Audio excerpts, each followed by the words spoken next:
हिंदी पट्टी के 3 राज्यों मध्य प्रदेश, राजस्थान और छत्तीसगढ़ में बीजेपी की शानदार जीत के बाद पार्टी ने 2024 लोकसभा चुनाव की तैयारियां तेज कर दी हैं। जानकारों की माने तो बीजेपी ने इन तीनों राज्यों में ही पुराने चेहरों के बदले नए विधायकों को कमान सौंपकर नई राजनीति की शुरुआत कर दी है। इसके साथ ही पार्टी ने ये संदेश भी दिया है कि कोई भी नेता पार्टी से बड़ा नहीं है। छत्तीसगढ़ के 3 बार सीएम रहे रमन सिंह, मध्य प्रदेश में मुख्यमंत्री पद की 4 बार शपथ लेने वाले शिवराज सिंह चौहान हो या फिर राजस्थान में 2 बार की मुख्यमंत्री रही वसुंधरा राजे, तीनों ही नेताओं को इस बार पार्टी ने कोई बड़ी जिम्मेदारी नहीं दी है। हालांकि रमन सिंह को जरूर विधानसभा का स्पीकर बनाया गया है, लेकिन ये उनके राजनीतिक कद जितना पद नहीं है, कहीं से भी नहीं है। साफ है कि बीजेपी ने जो कहा था वो किया भी। पार्टी ने इस बार चुनाव में जाने पर ही ऐलान कर दिया था कि ये चुनाव किसी चेहरे पर नहीं बल्कि कमल के निशान और प्रधानमंत्री नरेंद्र मोदी की नीतियों पर लड़ा जा रहा है। बीजेपी ने तीनों ही राज्यों में जो नए सीएम बनाए हैं उनके जरिए उसने 2024 की रणनीति बता दी। छत्तीसगढ़ में विष्णुदेव साव, मोहन यादव को मध्य प्रदेश और भजन लाल शर्मा को राजस्थान का सीएम चुना गया है। तीनों नए चेहरे हैं और अलग अलग जातियों से आते हैं। विष्णुदेव साय आदिवासी हैं, वहीं मोहन यादव ओबीसी कैटेगरी से हैं, जबकि राजस्थान में भजन लाल शर्मा के जरिए एक ब्राह्मण चेहरे को मौका दिया गया है। तीनों राज्यों में 2-2 डिप्टी सीएम भी होंगे। तीनों राज्यों में पार्टी ने सभी जाति वर्गों का संतुलन बनाते हुए चेहरों को फाइनल किया है। बीजेपी ने सभी सियासी समीकरणों को साधने का प्रयास किया है। राजस्थान में महिला सुरक्षा बेहद अहम मुद्दा था। इसे ध्यान में रखते हुए ही दिया कुमारी को डिप्टी सीएम बनाया गया है। राजस्थान में पहली बार के विधायक भजन लाल शर्मा को सीएम बनाकर मोदी ने 2024 के समीकरण को साधा है।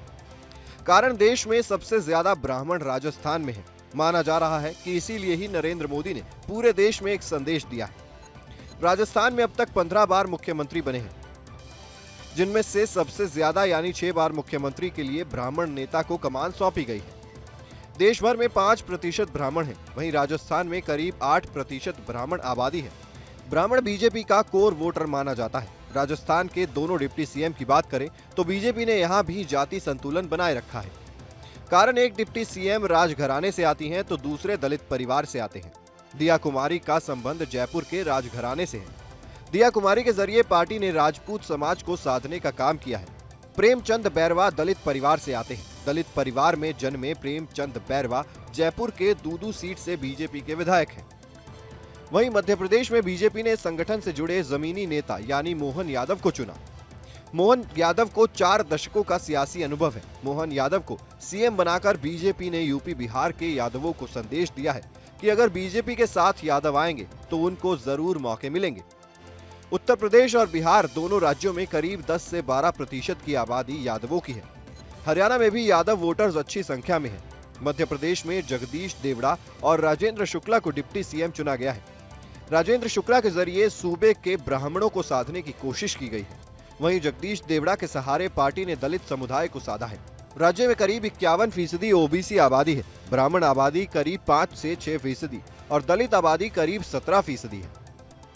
अगर बात छत्तीसगढ़ की करें तो विष्णुदेव साय आदिवासी समाज से आते हैं। 4 बार सांसद, 2 बार विधायक, केंद्रीय राज्य मंत्री और 3 बार प्रदेश अध्यक्ष रह चुके हैं। साय को सीएम बनाने के पीछे माना जा रहा है कि बीजेपी आदिवासी गढ़ में अपनी पकड़ मजबूत बनाए रखना चाहती है। कारण इस बार के चुनाव में आदिवासी इलाकों में बीजेपी को अच्छा खासा वोट मिला है। छत्तीसगढ़ में भी बीजेपी ने 2 डिप्टी सीएम का दांव चला है। यहाँ भी पार्टी ने जाति समीकरण को ध्यान में रखते हुए चेहरों को चुनाव किया है। यहाँ विजय शर्मा और अरुण साव को डिप्टी सीएम बनाया गया है। जातीय समीकरण के लिहाज से दोनों ही चेहरे महत्वपूर्ण हैं।